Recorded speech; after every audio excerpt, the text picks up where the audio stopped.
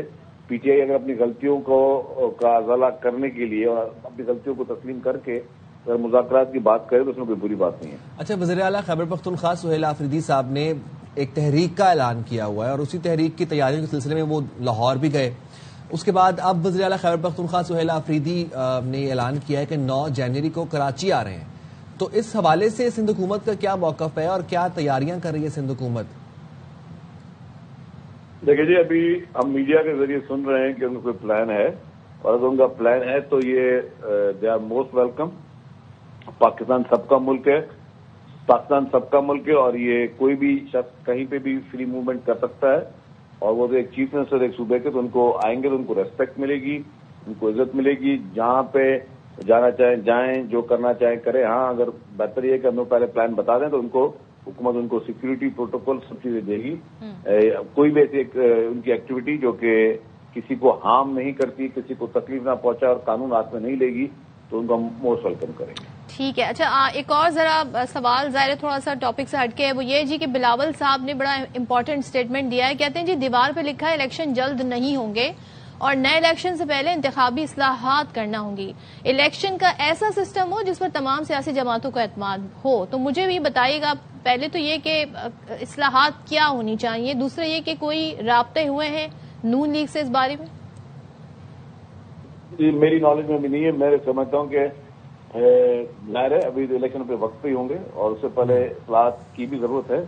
بہتر ہے کہ اصلاحات کرتے جائے تاکہ انتخابات کے بعد کسی بھی فریق کو جو ہے کوئی شکایت کا موقع نہ ملے. ٹھیک ہے, بہت شکریہ شجرینا میمن صاحب. اور شامل گفتگو کر لیتے ہیں, ہمارے سے موجود ہیں بیورو چیف اسلام آباد خاور گھمن صاحب. اور اگر آپ مجھے اجازت دیں میں خاور سے سوال پوچھ لوں. خاور, تھینک یو سو مچ. یہ ذرا بتائیے گا رانا صاحب کا جو اسٹیٹمنٹ ہے یہ ان کا ذاتی اسٹیٹمنٹ ہے یا ذاتی طور پہ وہ سمجھتے ہیں کہ جی 5 بڑے جب تک مل بیٹھیں گے تب نہیں مل بیٹھتے جب تک اعتماد بحال نہیں ہوگا, سیاست میں بہتری نہیں آئے گی, یا آپ سمجھتے ہیں کہ سم ہاؤ مذاکرات کی ایک راہ ہموار ہو رہی ہے اور یہ اسی تناظر میں انہوں نے یہ اسٹیٹمنٹ دیا ہے؟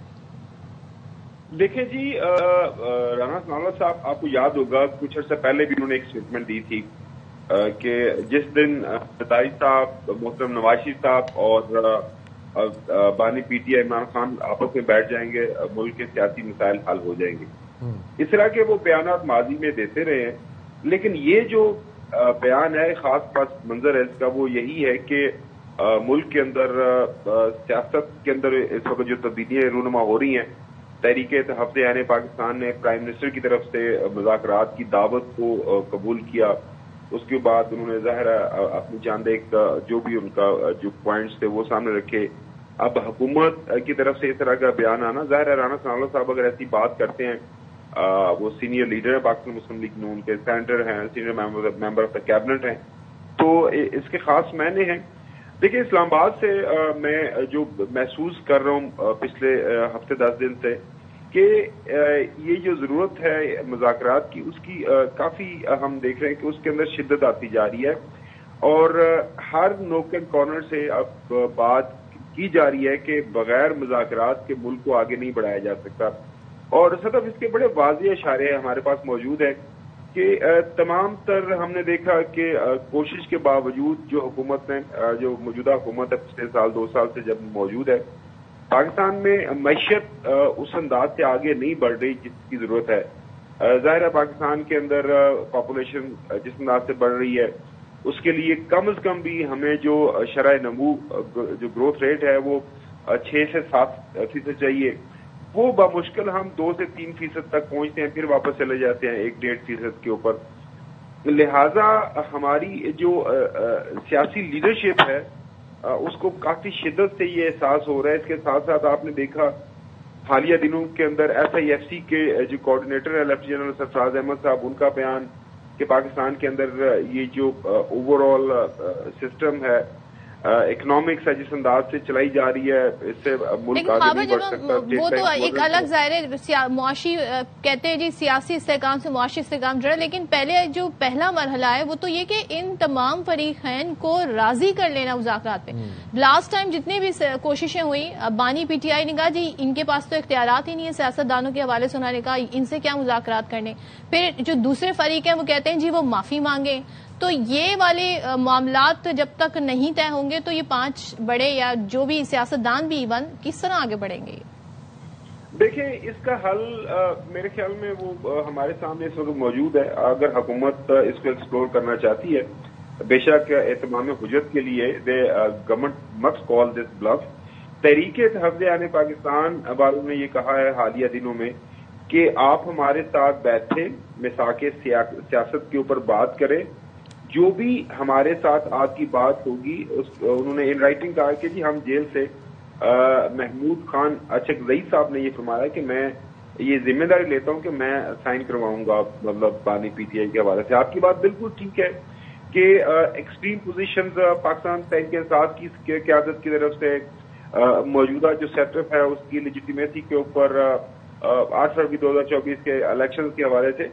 لیکن یہ تمام حقیقتیں موجود ہیں، لیکن اس کے باوجود اگر ملک کو آگے بڑھنا ہے تو اس کا واحد حل تو ظاہر مذاکرات ہی ہیں. سو وہ کہتے ہیں کہ پہلا سٹیپ کون اٹھائے گا یا بلی کے گلے میں گھنٹی کون باندھے گا. تو وہ یہ اختیار حکومت وقت کے پاس ہوتا ہے، انیشیٹو ظاہر ہے حکومت وقت کو ہی لینا پڑے گا، اور حکومت وقت یقینی طور پر وہ شرائط بیان کر سکتی ہے تحریک تحفظ آئین پاکستان کے سامنے، کیونکہ وہاں پہ ہم دیکھ رہے ہیں کہ کچھ ہمیں ایک ماڈریٹ وہاں رویہ نظر آ رہا ہے، اور وہ کہہ رہے ہیں کہ ہمیں بات کرنی ہے، اور پرائم منسٹر کی انہوں نے دعوت ایکسپٹ کی ہے. تو میرے خیال میں 2026 کے اندر ہمیں یہ اچھے کی امید رکھنی چاہیے. اور یہ جو رانا ثناء اللہ صاحب کا بیان ہے، اس طرح کے اور بیانات بھی ہم دیکھ رہے ہیں، سن رہے ہیں کہ معاملات بہتری کی طرف جائیں گے. ایک بات بتا دیں خاور بھائی، وہ آپ کی بات یہ صحیح ہے کہ اب پہلے ہمیں لگ رہا تھا کہ غیر مشروط مذاکرات ہوں گے، لیکن بھی مشروط مذاکرات کی ہوا چلنے لگ گئی. اس کے بعد ہم سمجھ رہے تھے کہ 2 ہی فریق ہیں مذاکرات کے، لیکن رانا ثناء اللہ صاحب نے ایک نیا اینگل دیا، 5 بڑے ہیں، 5 کو ایک ہی پیج پر آنا ہوگا. ایسے میں رانا ثناء اللہ صاحب یہ بھی کہتے ہیں کہ محمود خان اچکزئی کے پاس کوئی اختیارات نہیں ہے. تاثر یہ آتا ہے کہ حکومت کو کانفیڈنس نہیں ہے محمود خان اچکزئی کی لیڈرشپ کے اوپر. تو پھر کس کے اوپر اعتماد ہے؟ کون یہ مذاکرات لیڈ کر سکتا ہے؟ کون بانی پی ٹی آئی کے ساتھ بات کر کے ان کو راضی کر سکتا ہے؟ دیکھیں یہ بڑا اہم سوال ہے کہ اگر حکومت کو بانی پی ٹی آئی کے اوپر اعتماد نہیں تو ظاہر ہے اپوزیشن کے اندر تو پاکستان تحریک انصاف بڑی پولیٹیکل پارٹی ہے، تو پھر بات کیسے آگے بڑھے گی؟ وہی میں نے عرض کیا کہ یہ کہہ دینا کہ اچکزئی صاحب کے پاس اختیارات نہیں ہے یہ کافی نہیں ہے. کم از کم جو اچکزئی صاحب اور ساتھ میں جو علامہ ناصر صاحب بتا رہے ہیں وہ گارنٹی دے رہے ہیں کہ آئیں ہمارے ساتھ بیٹھیں، بات کریں، جن پوائنٹس کے اوپر ایگری ہونا ہے وہ ہم جا کے سائن کروا کے آپ کو لا کے دیں گے. ہم اس بات کی گارنٹی لیتے ہیں. اور دیکھیں اگر بات جو ہوتی ہے نا کہ جی غیر مشروط مذاکرات تو ہوتے ہی نہیں ہیں. دنیا کے کسی بھی معاملے کا جب حل ہونا ہوتا ہے تو دونوں اطراف اپنے اپنے جو بھی ان کی ڈیمانڈز ہوتی ہیں وہ لے کے آتے ہیں کہ جی ہم یہ چاہتے ہیں. وہ پھر جب دونوں اطراف بیٹھتی ہیں اس کے اوپر کوئی کامن گراؤنڈ ڈھونڈی جاتی ہے، اس کے اوپر کنسنسس کریٹ کیا جاتا ہے، تو وہ جو کامن گراؤنڈ ہے اس کے اوپر پھر ظاہر بات آگے بڑھتی ہے. سو 5 بڑے ظاہر پاکستان کے اندر جو سیاسی حقیقتیں ہیں سب کے سامنے ہیں. پی ایم ایل این ہے، پیپلز پارٹی ہے، پاکستان تحریک انصاف ہے، ریجنل پارٹیز ہیں اور مقتدر حلقے ہیں. تو پاکستان اب دنیا کا 5واں بڑا ملک آبادی کے لحاظ سے، اور 25 کروڑ کی عوام کا مسئلہ ہے، ان کے روزگار کا مسئلہ ہے، ان کی معیشت کا معاملہ ہے. تو میرے خیال میں یہ جو چھوٹی چھوٹی انائیں ہیں، انا پرستی ہے کسی بھی سطح کے اوپر اکراس نظریاتی اختلاف کے، اس کو پس سے پوچھ ڈال کے کرنا چاہیے اور ایک پیج پر آ جانا چاہیے اور ڈائیلاگ ہونا چاہیے. بہت شکریہ خاور گھمن صاحب، آپ نے باخبر سویرا کے لیے وقت ملا. اور دیکھیں بات تو پھر یہی ہے کہ ڈائیلاگ ہوگا تو ہی مفاہمت کی طرف بات بڑھے گی، اور جب یہ مفاہمت کی طرف بات بڑھے گی جو بھی فالو اپ ہوگا we'll let you guys know. چلیں جی دیکھتے ہیں جس کا کیا ہوتا ہے. اچھا جی، سال کے آغاز میں اکثر و بیشتر یہ ہوتا ہے کہ آپ تھوڑا سا نا ماضی کو دیکھتے ہیں ڈیٹا دیکھتے ہیں, اس کا انالیسس کرتے ہیں. کچھ ایسے سروے ہوتے ہیں جو یہ بھی اندازہ لگاتے ہیں کہ جی نئے سال سے پرٹیکولر سیکٹرز سے لوگوں کو امیدیں کیا ہیں, ایکسپیکٹیشنز کیا ہیں. تو یہاں پر اب بات کرتے ہیں جی گلوبل اکنامک گیلپ سروے کے حوالے سے, جس کے تازہ ترین جو اعداد و شمار ہیں وہ کیا بتا رہے ہیں. وہ یہ بتا رہے ہیں جی کہ پاکستان 2026 کے آغاز پر ہی اقتصادی طور پر اور امن کے حوالے سے بھارت اور عالمی اوسط دونوں سے آگے رہا. اور عالمی سروے میں جی 60 ملکوں میں یہ سروے کیا گیا.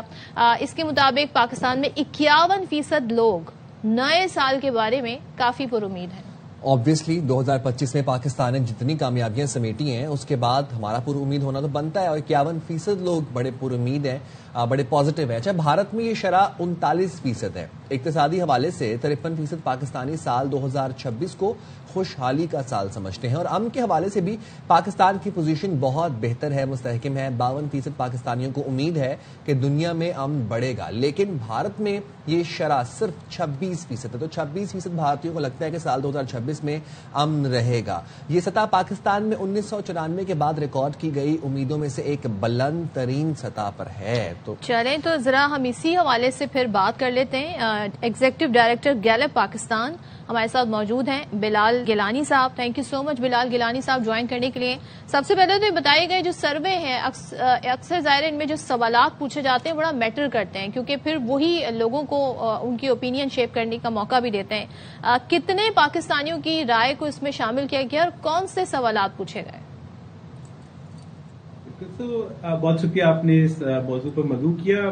یہ ایک یونیک سا سروے ہے جو 1977 سے دنیا بھر میں کیا گیا ہے, اور ہر سال کیا جاتا ہے, اور مقصد یہی ہوتا ہے جو آپ ایکسپلین کر رہی تھی کہ آنے والے سال کے حوالے سے لوگوں کی کیا خواہشات ہیں, کیا ان کی امیدیں ہیں.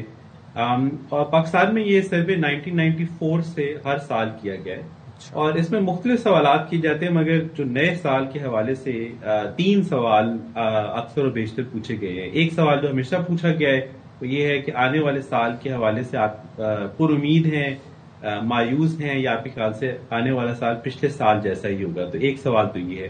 دوسرا سوال اسی کی ایک موڈیفیکیشن ہے, وہ یہ ہے کہ آپ کے خیال سے آنے والا سال اکانومی کے لیے کیسا ہوگا, پہلے جیسا ہی ہوگا, بہتر ہوگا یا خراب ہوگا. اور تیسرا سوال جو ہم گاہے بگاہے پوچھتے رہتے ہیں وہ پیس کے حوالے سے ہے کہ آنے والا سال دنیا کی پیس کے حوالے سے کیسا ہوگا.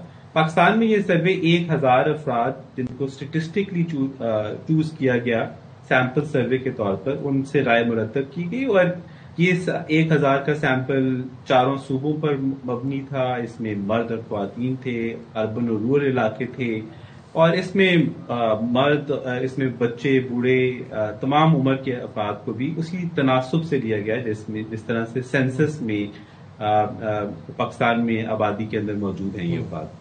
بلال صاحب یہ بتائے گا کہ اب اس سروے کے مطابق 53% لوگوں نے یہ کہا ہے کہ مالی خوشحالی سے کے حوالے سے وہ پر امید ہیں, دے آر ویری پازیٹیو کہ اکنامک ایک بیلنس آئے گا, ایک معاشی طور پر وہ پر امید ہیں. کن بنیادوں پر کیا جسٹیفیکیشنز دی ان لوگوں نے, 53% لوگوں نے, کہ ان کو یہ لگتا ہے کہ 2026 میں مالی دباؤ کم ہوگا ان پہ؟ اگر آپ پاکستان کی اکنامک پرفارمنس دیکھیں ان دا ایئر 2025 اور اس سے پچھلے سالوں کا اگر آپ کمپیریزن کریں, تو ایک چیز جو بہت ابھر کے نظر آتی ہے, جو پھر لوگ بھی ہمارے ساتھ اس کا ذکر کرتے ہیں سرویز میں, وہ پاکستان میں مہنگائی کی شرح کا کم ہو جانا ہے. اور یہ ایک انڈسپیوٹڈ ایک فیکچوئل ہسٹری ہے کہ 2023 میں پاکستان میں جو انفلیشن دیکھی گئی, مہنگائی کی سطح دیکھی گئی, وہ پاکستان کی بلند ترین سطح تھی. پچھلے 70 سالوں میں اس سے زیادہ مہنگائی نہیں دیکھی گئی تھی. 2024 میں وہ سطح نیچے آئی, اور پھر اس کے بعد 2025 میں پچھلے 15 سالوں کی جو اگر انفلیشن ریٹ دیکھیں تو اس میں لوئسٹ ہے. تو جب مہنگائی کم ہوتی ہے تو لوگوں کی جیب میں ایک قوت خرید میں اضافہ ہوتا ہے. ایسی ان کی خواہشات جو وہ ابھی تک دبا کر بیٹھے تھے, 2025 پہ انہیں کچھ محسوس ہوا کہ کچھ ایسی اشیاء ہیں جو اب ان کی پہنچ میں ہیں. تو ایک بہت بڑا فیکٹر اس میں اکانومی ہے, اور اکانومی میں ایٹ لیسٹ جو ہیٹ تھی چیزوں کی وہ کم ہوئی ہے. ہم سے وہ اس میں ذکر کرتے ہیں کہ آنے والے وقت میں ہماری امید یہ ہے کہ حکومت ایسی پالیسیاں لائے گی جس سے امپلائمنٹ میں بہتری آئے گی، جس پہ اکانومی کے اندر بلال صاحب تھوڑا نا یہ جو نمبرز ہوتے ہیں نا یہ اکانومی سے ریلیٹڈ یہ بڑے ٹرکی ہوتے ہیں، کیونکہ ہمیں جب ہم کہتے ہیں مہنگائی میں کمی تو اٹ از ناٹ ایکچولی کہ مہنگائی یا کسی چیز کے دام گر گئے، وہ جو مہنگائی بڑھنے کی جو شرح ہوتی ہے، جو رفتار ہوتی ہے وہ ٹھہر جاتی ہے، وہ کم ہو جاتی ہے۔ دوسری جانب جو قوت خرید ہے وہ اپنی جگہ وہی ہے، لوگوں کی سیلریز نہیں بڑھ رہی ہیں، تو قوت خرید پہ تو کوئی فرق نہیں پڑا، تو لوگوں کے لیے حالات زندگی، تو ہم یہ کہتے ہیں نا کہ جی اگر پیٹرول پرائز گر رہے ہیں تو عوام پہ اس کا اثر کب پڑے گا، عوام کو کب اس کا فائدہ ہوگا، اس بارے میں لوگ کیا کہتے ہیں جو ان کی قوت خرید ہے کہ اس سے ان کی جو بوجھ پہ کتنا بھاری پڑ رہے ہیں یہ روزمرہ ان کا بجٹ اور تمام تر چیزیں؟ سو آئی تھنک آپ بالکل درست کہہ رہی ہیں کہ مہنگائی کی شرح جب کم ہو جاتی ہے تو یہ تو صرف گروتھ ریٹ آف دا مہنگائی ہے وہ اس میں کمی آئی ہے۔ اب اگر آپ جو سی پی آئی جو حکومت مرتب کرتی ہے اس میں دیکھیں تو ایٹ لیسٹ کچھ ایسے آئٹمز بھی ہیں کہ جن میں ایکچولی ٹوٹل پرائس پچھلے سال سے کم ہوئی ہے۔ مثلا گندم کی اگر آپ قیمت دیکھیں 2024 میں گندم کی قیمت ادھر کھڑی تھی، اب 2025 میں وہ ایکچولی گر کر ٹوٹل جو پرائس ہے وہ بھی ریڈیوس ہوئی ہے۔ اس طرح سے بہت سی اور آئٹمس ہیں، بٹ مجموعی طور پہ یہ بات درست ہے کہ مہنگائی میں اضافہ ہوا ہے مگر شرح کم ہوئی ہے۔ تو لوگ اس بات کا احساس رکھتے ہیں کہ جو گروتھ ریٹ ہے وہ کم ہو گیا ہے، اور اسی وجہ سے وہ یہ امید لگا کے بیٹھے کہ 2026 جو ہے وہ جب 2025 میں حکومت کی پرفارمنس اچھی تھی اس کو یہاں مہنگائی کی شرح کو نیچے لے آئے ہیں، تو وہ یہ امید کرتے ہیں کہ اب یا شرح ریڈیوس ہو جائے گی اور مائنس میں چلی جائے گی یا at least economic growth Pakistan میں آئے گی۔ اور اس کے حوالے سے آئی تھنک ایک بہت امپورٹنٹ ڈبیٹ کی ضرورت ہے، کیونکہ اس وقت بھی پاکستان میں پچھلے سال میں 3% جو گروتھ ریٹ تھی، کیونکہ ہمارے آبادی کے گروتھ ریٹ تھوڑا سا ہی اوپر ہے۔ تو اس کا مطلب ہے کہ 2026 میں اگر ہم نے واقعی لوگوں کو ریلیف دینا ہے جس کی لوگ امید لگا کر بیٹھے ہیں، اس سروے میں واضح طور پہ نظر آتا ہے، تو ہمیں اپنی گروتھ ریٹ کے حوالے سے ایک سنجیدہ گفتگو کرنی ہوگی، ہمیں امپلائمنٹ کی گفتگو کرنی ہوگی، ہمیں امپلائمنٹ کس ریٹ پر پرووائڈ کی جا رہی ہے اور کن کو پرووائڈ کی جا رہی ہے، کیونکہ نوجوان افراد جب ہم اس سروے میں ان سے پوچھتے ہیں تو وہ امید تو لگا کر بیٹھے ہیں مگر مایوسی کا بھی شکار ہیں، اور انہیں یہ محسوس ہوتا ہے کہ وہ جب انڈر گریجویٹ ڈگری لے کے باہر نکلیں گے تو کیا ان کے پاس امپلائمنٹ کی اپرچونیٹیز ہے، اور حکومت سے وہ یہ مطالبہ کر رہے ہیں اس امید کے ساتھ کہ حکومت کی پرفارمنس اچھی رہی 2025 میں، اب وہ 2026 میں بھی اس سے بہتر پرفارمنس دکھائے اور ان کی جیب میں ایکچولی کوئی چیز ڈالے۔ اور بلال صاحب اس سروے کا ایک اور بھی بڑا امپورٹنٹ اور انٹرسٹنگ اینگل یہ ہے کہ اس میں کہیں نہ کہیں کمپیرزن ہمیں انڈیا کے ساتھ بھی نظر آیا۔ اب پاکستان اور بھارت کے لوگوں نے اپنی حکومتوں کی پالیسیز پر کیا موقف اختیار کیا؟ بھارتی لوگ کیوں ناخوش ہیں مودی حکومت سے اور کتنے ناخوش ہیں بی جے پی سے؟ آپ اگر اکانومی کے حوالے سے اس پہ کمپیریزن دیکھیں تو واضح طور پر ایک ڈفرنس نظر آتا ہے۔ پاکستان میں امید جو ہے 2026 ایک اکانومی کے لیے بہتر سال ہوگا، انڈیا کے مقابلے میں زیادہ پائی جاتی ہے۔ اگر آپ انڈیا کی اکانومی کے حوالے سے تجزیے بھی سنیں تو ایک جو رائزنگ انڈیا کا ایک تاثر دیا گیا تھا پچھلے 10 سالوں میں، اس میں ایک واضح ایک ہول نظر آتا ہے اس پورے نیریٹو میں، اور آپ دنیا کے جریدے اٹھا لیں، اکانومسٹ اٹھا لیں، آپ کوئی مشہور اخبار اٹھا لیں، تو وہاں پر یہ کانورسیشن ہے کہ ایک طرف رائزنگ انڈیا ہے مگر دوسری طرف ایک پاورٹی کا میجر بلیک ہول ہے۔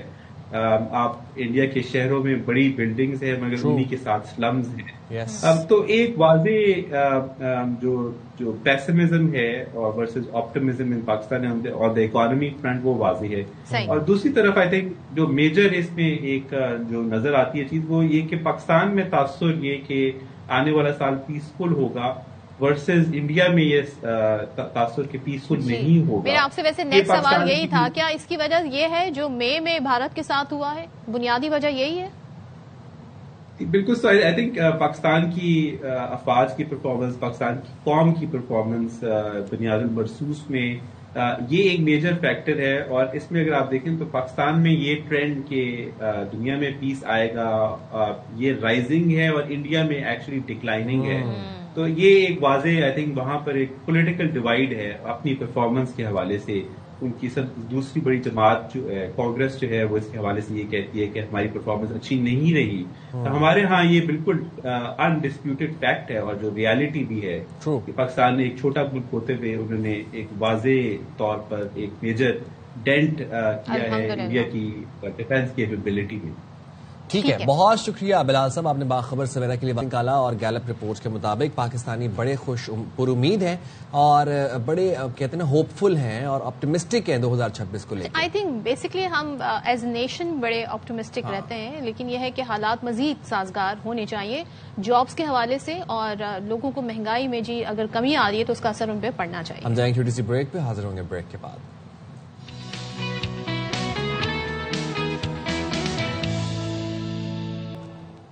ویلکم بیک جناب. اور افسوسناک صدف ایک واقعہ پیش آیا, کل ہم نے رپورٹ کیا لاڑکانہ سے.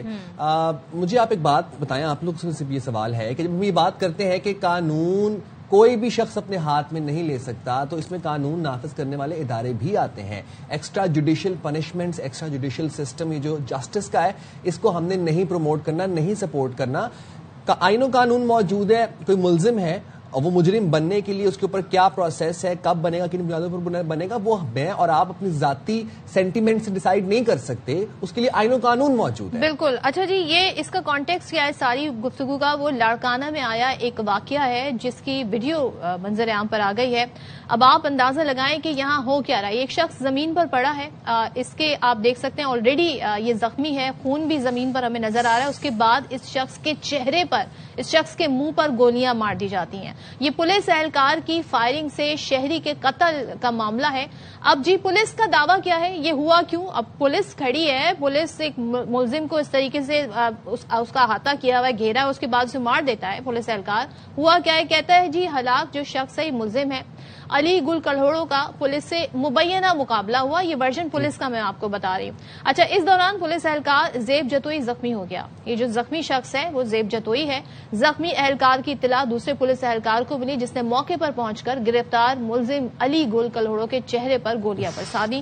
تو اب آپ یہ منظر دیکھیں, یہ انصاف کا کون سا طریقہ ہے؟ یہ انصاف کا کون سا طریقہ ہے؟ سیکنڈلی, یہ کہاں سے پولیس مقابلہ لگ رہا ہے؟ جو ملزم زمین پہ لیٹا ہے وہ ہاتھ جوڑا ہے, اور ہم دیکھ سکتے ہیں پیچھے وہ آلریڈی زخمی ہے, اس کی ٹانگ پہ کہیں چوٹ لگی ہے, گولی لگی ہے, وہ نہیں اٹھ پا رہا, وہ ہاتھ جوڑے اپنی جان کی بھیک مانگ رہا ہے. اس کے ہاتھ میں کوئی ہتھیار نہیں. اور آپ یہ دیکھیے ان فرنٹ آف پبلک, ایک پورے موب کے سامنے ایک دائرے میں لوگ کھڑے ہوئے ہیں اور اس کے چہرے کے اوپر گولیاں ماری جاتی ہیں. S S P Larkana Ahmed Faisal Chaudhry یہ کہتے ہیں کہ ملزم نے پہلے پولیس اہلکار کو گولی ماری, جس کی اطلاع پولیس اہلکار کو ملی کہ اس کے بھائی کو گولی ماری گئی ہے.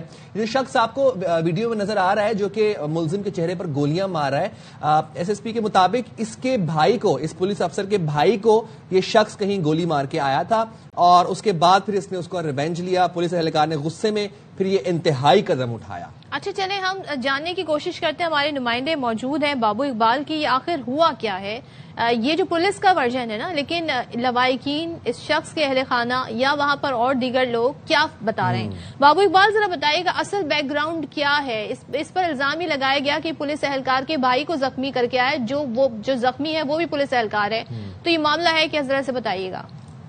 دیکھیں, پولیس نے اس وقت تک یہی دعویٰ کیا ہے کہ یہ پہلے اس کو روکا تھا اور اس کے 3 ساتھی اور بھی تھے, اور اس میں اس نے پولیس اہلکار کو زخمی کیا جس میں یہ زخمی ہوا, اور اس کے بعد جو ہے اس کے بھائی نے ری ایکشن میں مارا. اس وقت تک یہ بتایا جا رہا ہے. لیکن کل جب ARY کی ٹیم ان کے گاؤں گئی تو وہاں ان کے بچوں سے, اس کے 8 بچے ہیں مرنے والے کے, اس کی بیٹی نے, اس کے چچا نے, اس کے بڑے بیٹے نے بتایا کہ 27 تاریخ کو یہاں سے نکلا تھا پیسے لے کے 1 لاکھ روپے, اور اس کے بعد کہا تھا اس نے کہ میں جلسے میں, پیپلز پارٹی کا کہتے ہیں کارکن تھا, علاقے کے لوگ بھی جانتے ہیں, پورا گاؤں وہاں موجود تھا, کہ وہاں جلسہ اٹینڈ کر کے پھر میری جو یہ فصل کے پیسے ملے ہیں اس کو میں وہاں سے آتے ہوئے تم لوگوں کے لیے کپڑے اور جو سامان ہے ضرورت کا وہ بھی لے کے آؤں گا.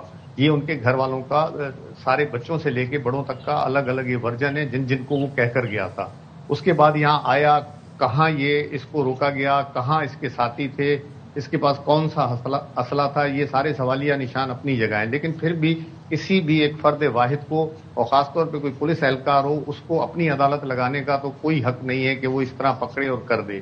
اور جب یہ حیدری تھانے کی حدود میں گیا تو وہاں حیدری تھانے کا DSP کہاں ہے, ادھر حیدری تھانے کا جب یہ فیصلہ ہو رہا تھا کہ وہ اسے مار رہے تھے اور وہ منت سماجت کر رہا تھا کہ مجھے چھوڑ دو, زندہ تھا, تو وہاں SHO کہاں تھا, اور اس کا اس وقت تک ان لوگوں کا رول نہیں ہے.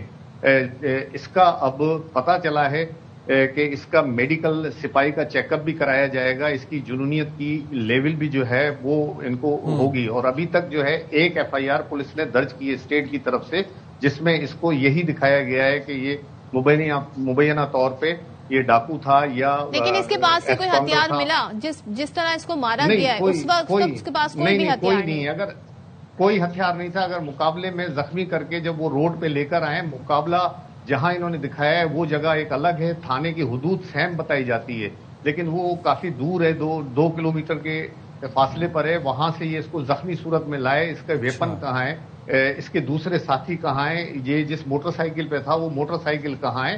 اب لوگوں کا یہی کہنا ہے کہ ٹھیک ہے محکمے کو ان جیسے لوگوں کی وجہ سے بدنامی ہوئی ہے, اہلکار کی وجہ سے, لیکن محکمہ اپنے آپ کو محکمے کو نہ بچائیں. فرد واحد کی غلطی ہے, اس کو سرعام جو ہے جو بھی قانونی کارروائی ہے وہ کی جائے, اور اس کی فیئر انویسٹیگیشن ان کا حق ہے. وہ آج بھی SSP لاڑکانہ پہ جو ہے اس بات پہ یقین رکھتے ہیں کہ وہ ایک اچھی شہرت والا ہے افسر, وہ خود انکوائری کرے جو حقیقت ہے. ٹرانسپیرنٹ انکوائری ہونی چاہیے اور بالکل اکاؤنٹیبل ٹھہرانا چاہیے. بابو اقبال, مجھے یہ بتائیں, آپ کی لواحقین سے بات ہوئی, آپ نے بتایا کہ 8 بچے تھے, ان کی ایک صاحبزادی کا بھی بیان سامنے آیا ہے, ذرا آپ کو پہلے وہ سنواتے ہیں, پھر بابو اقبال آپ سے بات کرتے ہیں. ہم نے بولا تھا واپسی میں کچھ لے کر آنا, ہمارا ابو گیا تو ظالموں نے گولیاں چلا دی, ہمارے ابو کو مار دیا.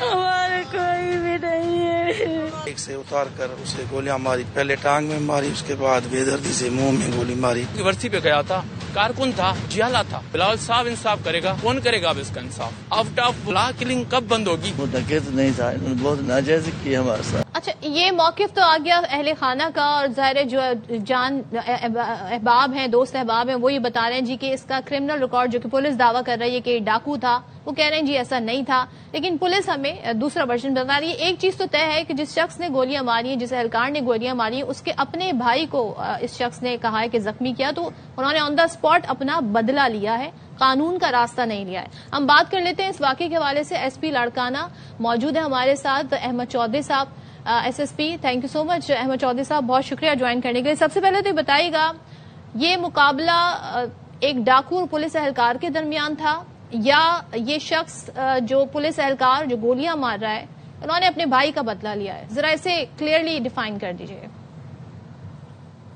دیکھیں, میں اس پہ کوئی کامنٹ نہیں کر سکتا ابھی, جب تک اٹس این انویسٹیگیشن کہ what the motive of the police والا was.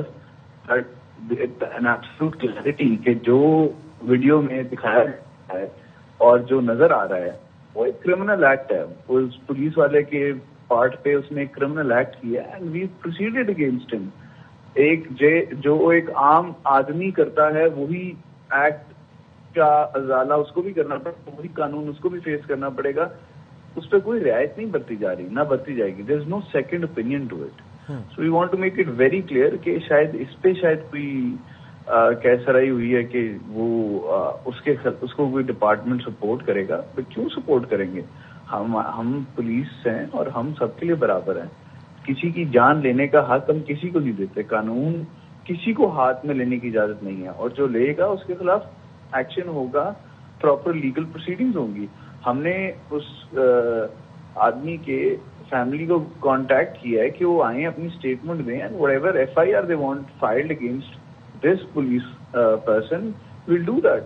And apart from that ہم نے اس کو ویڈیو چلنے کے لیس دین این آور کے اندر اریسٹ کیا اپنے پولیس والے کو, and he is been detained. I think that's the best route we could have taken. All right. But جی, اینڈ احمد صاحب, کل جب آپ ایئر بائی نیوز سے گفتگو کر رہے تھے تو آپ نے یہ بھی بتایا تھا کہ جس شخص کو گولیاں ماری گئی ہیں یہ اس پولیس افسر کے بھائی کو پیچھے کہیں زخمی کر کے آیا تھا. تو یہ والا اینگل ذرا آپ تھوڑا ایلیبریٹ کریں گے؟ اسی دن نہیں, اسی ٹائم پہ ہوا تھا. Like I don't think there's a lot of gap between when this happened. What happened is that یہ جو آدمی جس کے بارے میں شاید اب کہا جا رہا ہے وہ کرمنل نہیں تھا, دیکھیں وہ کرمنل تھا یا نہیں تھا, ہم again what happened is wrong, we condemn what happened.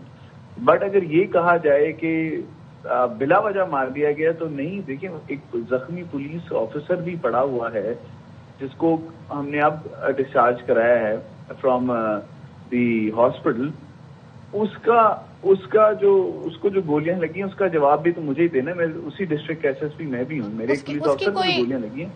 اس کی کوئی فوٹیج اور اس شخص کے پاس سے کوئی ہتھیار ملا اور پھر کہا جا رہا ہے اس کے اپنے بھی کچھ ساتھی تھے, ان کے بارے میں تو کوئی اطلاع ہے آپ کے پاس جو آپ شیئر کرنا چاہیں؟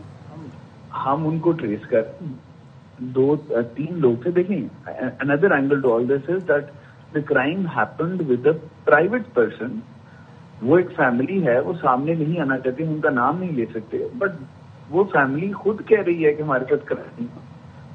آپ اگر اس ویڈیو میں سنیں تو in that video only one but of the video is being told to people. اس میں وہ کہہ رہے ہیں کہ اس نے میرے بیٹے کو تھپڑ مارے ہیں اسنیچنگ کرتے ہوئے, ہمیں ایسے کہا ہے. وہ جو کہہ رہے ہیں کہ میرے بیٹے کو تھپڑ مارے تو کوئی شاید آپسی جھگڑا تھا, نہیں. وہ کہہ رہے ہیں کہ اسنیچنگ مطلب when he snatch he was trying to snatch a bike from اس, تو اس کو تھپڑ مارے. اور یہ جو پولیس کا جو نوجوان زخمی ہوا ہے وہ کس اسپتال میں ہے, زیر علاج ہے یا تھا یا ڈسچارج ہو گیا؟ نام بتا سکتے ہیں آپ ان کا؟ اورنگزیب جتوئی اس کا نام ہے. اس کو 2 گن شاٹ وونڈز ہیں, ایک ٹانگ میں, ایک اس کے نی میں اور ایک اس کی بازو میں. اگر ایک جو یہ کہہ رہے ہیں کہ پتہ نہیں فیک انکاؤنٹر ہو جاتے ہیں اور سب کچھ, تو یہ زیب جتوئی کے بھائی ہیں اورنگزیب جتوئی؟ نہیں, زیب جتوئی, زیب اس کا نک نیم لے رہے ہیں آپ, اورنگزیب جتوئی نام ہے اس کا. اچھا, نہیں یہ جو پولیس اہلکار جنہوں نے گولیاں ماری ہیں ان سے کیا تعلق ہے زخمی اہلکار کا؟ یہ ارض جتوئی اس کا بھائی ہے. بابو اقبال سر, میں بابو اقبال سے جاننا چاہوں گا. بابو اقبال آپ ہمارے ساتھ ذرا بتائیے گا, جو زخمی پولیس اہلکار جن کا بتایا جا رہا ہے ان کی کیا ڈیٹیل سامنے آئی ہے, کس اسپتال میں ہے, کہاں ان کو گولیاں لگیں, ڈسچارج ہو گئے ہیں؟ جی زخمی تو تھا وہ, اس میں کوئی دو رائے نہیں ہے. اب وہ کس کی گولی سے زخمی ہوا یہ تو پولیس ہی انویسٹیگیشن میں طے کرے گی. جب فرانزک ہوگا کہ کس پسٹل سے گولی چلی تھی, کون سی لگی تھی, وہ بولٹ وہ جب آپس میں ملیں گی. لیکن وہ ٹراما سینٹر میں تھا, اسے کل ڈسچارج کیا گیا ہے. یہ صحیح ہے کہ وہ داخل تھا, تو جہاں یہ زخمی تھا اور یہ ڈاکو زخمی تھا تو اس کو بھی لے جایا جاتا اسپتال میں, انویسٹیگیشن کی جاتی. یہ نہیں ہے کہ مطلب وہ واقعہ کر کے آیا, چاہے وہ سنیچنگ کر کے آیا یا جو کچھ بھی, تو اس کو اس طرح کر دیا جائے. اور یہ دونوں بھائی جو ہے نا, یہ کوئی پہلی دفعہ نہیں ہے. اگر ان کا ایس ایس پی صاحب ریکارڈ نکلوائیں گے تو یہ کئی دفعہ سسپینڈ ہو چکے ہیں, کئی دفعہ ان کو شوکاز مل چکا ہے مختلف غلطیوں کی وجہ سے.